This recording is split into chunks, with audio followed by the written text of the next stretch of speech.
इनको भूल गया है कि ये इक्तदार, ये ओहदे, ये मुल्क, ये बादशाहत चंद दिनों की है। क्या इस मसले का हल ये है कि हम आज बैठे चंद तकरीरें करके चले जाएं? उनका जो ग्रेटर इसराइल का प्लान है उसमें एक भी मुसलमान बच्चा जिंदा नहीं बचेगा। वो फरमाते हैं, एक बर के बला कौद गई सारे चमन पर, तुम खुश कि सिर्फ मेरी शाखे नशेमन ही जली है। अस्सलाम वालेकुम।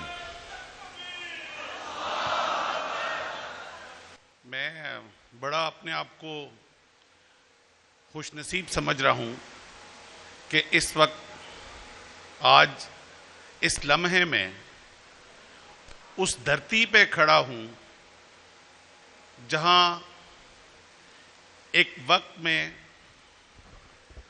कुफ्र अरूज पे था, शिर्क अरूज पे था, और अल्लाह पाक ने अपनी रहमत से सूफिया इकराम और औलिया इकराम को इस धरती पे भेजा जिन्होंने आके इस्लाम का बोलबाला किया। वही लोग हैं जिनकी वजह से आज मस्जिदों में अजानें गूंज रही हैं और हम नमाजें अदा कर रहे हैं। हम खुशकिस्मत हैं कि आज उम्मत को ये दरपेश मसला जो फ़लस्तीन का है उस पे आज हम सब मिलकर इकट्ठे हुए हैं। मैं शुक्रगुजार हूँ MSO की ऑर्गेनाइजेशन और मिस्टर बिलाल साहब का, जिन्होंने ये मौका हमें मुहैया किया। हमें इस्लामाबाद में भी इन्होंने दावत दी, उसके बाद लाहौर में दी और आज मुल्तान में इन्होंने दावत दी कि आज हम इस कॉज के ऊपर सब इकट्ठे होके यकलख्त होके एक आवाज़ उठा रहे हैं और उस कुफ्र को पैगाम दे रहे हैं जिसने अपने जुल्म की इंतहा कर दी हुई है। मेरे नबी करीम सल्लल्लाहु अलैहि वसल्लम, मेरे आका की एक हदीस है बुखारी शरीफ में कि तमाम उम्मत के मुसलमान एक फ़र्द वाहिद और एक जिस्म वाहिद की तरह हैं। जिस तरह एक जिस्म में एक आंख को दर्द होती है तो पूरे जिस्म को उसकी दर्द का एहसास होता है। आज मुस्लिम उम्मा फ़लस्तीन की वजह से जख्मों से पारा पारा और दर्द की उस शिद्दत से इंतहाई तकलीफ में है, मगर हमारे बहुत सारे मुसलमान, बहुत सारे ममालिक, बहुत सारे हाकिम वक्त इस वक्त जो बेगैरती की इंतहा पे पहुंच के खामोश बैठे हैं, इनको भूल गया है कि ये इक्तदार, ये ओहदे, ये मुल्क, ये बादशाहत चंद दिनों की है। हमने एक बादशाह के आगे पेश होना है और उधर जाकर हमने जवाब देना है कि जब फ़लस्तीन की माएं, फ़लस्तीन के बच्चे हमें पुकार रहे थे तो हम किस बेदिली और किस बेदर्दी के साथ खामोश बैठे थे। मगर ये आवाज़ें बहुत सारी उठ चुकी, ये तकरीरें बहुत सारी हो चुकी, अब वक्त है अमल का। मैं काफ़ी सारे स्टेज पर ऐसे मेरे सीनियर लोग बैठे हैं जिन्होंने अमली तौर पर काफ़ी काम किया, मैं उनका भी शुक्रगुजार हूँ और ये उम्मत उनको सलाम पेश करती है।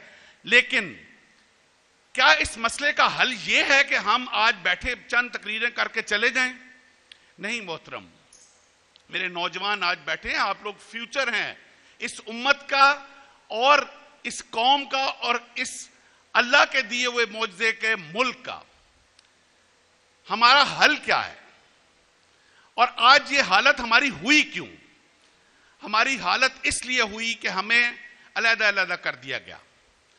जो नबी करीम सल्लल्लाहु अलैहि वसल्लम अपने बाद एक झंडे के नीचे हमें इकट्ठा करके गए थे, वो खिलाफत का झंडा था और बड़े तरीके से 1924 में उस खिलाफत को पारा पारा करके अब मुसलमानों को अलग-अलग स्टेट में डिवाइड करके हमें बॉर्डर्स के अंदर डिवाइड कर दिया गया। वो मैं इस धरती के एक बहुत अच्छे बुजुर्ग शायर गुजरे हैं, सियासतदान भी थे, अल्लाह ताला गरीके रहमत करे, नवाबजादा नसरुल्लाह साहब। मुझे उनका एक शेर याद आ रहा है इस मौके पे कि एक बर के बला कौद गई सारे चमन पर। ये जो यहूदियत और ये जो निस्वानियत हमारे ऊपर कौद गई है, वो फरमाते हैं एक बर के बला कौद गई सारे चमन पर, तुम खुश कि सिर्फ मेरी शाखे नशेमन ही जली है। सारे मुल्क इस वक्त ये खुश हैं कि शुक्र है इस वक्त इजराइल ने सिर्फ फलस्तीन पे हमला किया हुआ है, हम महफूज हैं। और मेरे भाई ऐसा नहीं है, उनका जो ग्रेटर इसराइल का प्लान है उसमें एक भी मुसलमान बच्चा जिंदा नहीं बचेगा। आज अगर हम मुतमिन बैठे हैं कि ये मसला सिर्फ फलस्तीन का है, तो ये मसला सिर्फ फलस्तीन का नहीं है, ये मेरा मसला है, ये मेरे बच्चों का मसला है, ये आपका मसला है, ये यूथ का मसला है, ये मेरी बहनों का मसला है, ये मेरी माओं का मसला है। हम सबको